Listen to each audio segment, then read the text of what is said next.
Assalamualaikum warahmatullahi wabarakatuh. Kami perwakilan dari kelompok 7 ingin menjelaskan materi sel punca. Sel punca atau stem cell adalah sebutan untuk sel yang belum memiliki fungsi khusus, sehingga dapat mengubah, menyesuaikan, dan memperbanyak diri tergantung lokasi sel tersebut berada. Jenis sel punca dan penggunaannya. Di dalam tubuh, sel punca akan membelah diri menjadi sel-sel lain yang disebut sel anak. Nah, sel anak ini dapat terbentuk menjadi dua jenis, yaitu sel punca baru dan sel dewasa. Penelitian terhadap fungsi sel punca masih terus dilakukan dan dikembangkan. Salah satunya adalah untuk menggantikan sel yang rusak akibat penyakit tertentu seperti kanker, stroke, diabetes, penyakit degeneratif seperti osteoartritis dan penyakit Parkinson. Sel punca juga dapat dimanfaatkan sebagai salah satu penanganan untuk penyakit sel plasma. Tujuan dan manfaat: sel punca juga dapat dimanfaatkan sebagai salah satu penanganan untuk penyakit sel plasma. Keberadaan sel punca juga diharapkan dapat berkembang menjadi sel dewasa dan jaringan baru.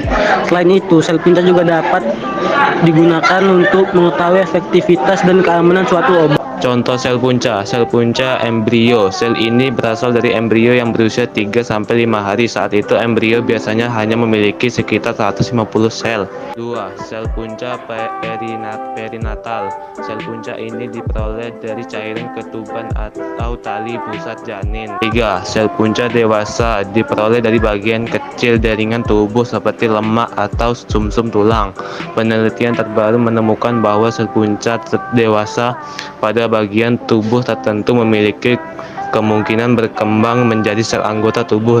4. Sel punca hasil rekayasa genetik. Dengan kemajuan teknologi biomolekular, sel dewasa ini kini dapat dibentuk ulang menyerupai sel embrio yang memiliki karakteristik sel punca. Sel-sel ini dapat membelah menjadi sel-sel punca lain atau menjadi sel-sel spesifik dalam tubuh. Kelemahan terapi mesenkimal stem cell.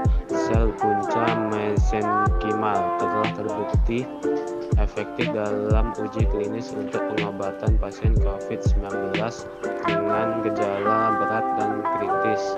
Namun terapi tersebut tetap memiliki sejumlah kelemahan, khususnya untuk pengobatan COVID-19 secara masif. Keunggulan: transplantasi sel punca merupakan metode pengobatan untuk mengatasi berbagai penyakit seperti kanker dan penyakit degeneratif. Meski begitu, penggunaan metode ini masih kerap diperdebatkan terkait keamanan dan efektivitasnya. Kesimpulan: sel punca dapat diinduksi untuk menjadi sel dengan fungsi tertentu, seperti sel jaringan maupun sel organ yang mempunyai tugas tersendiri.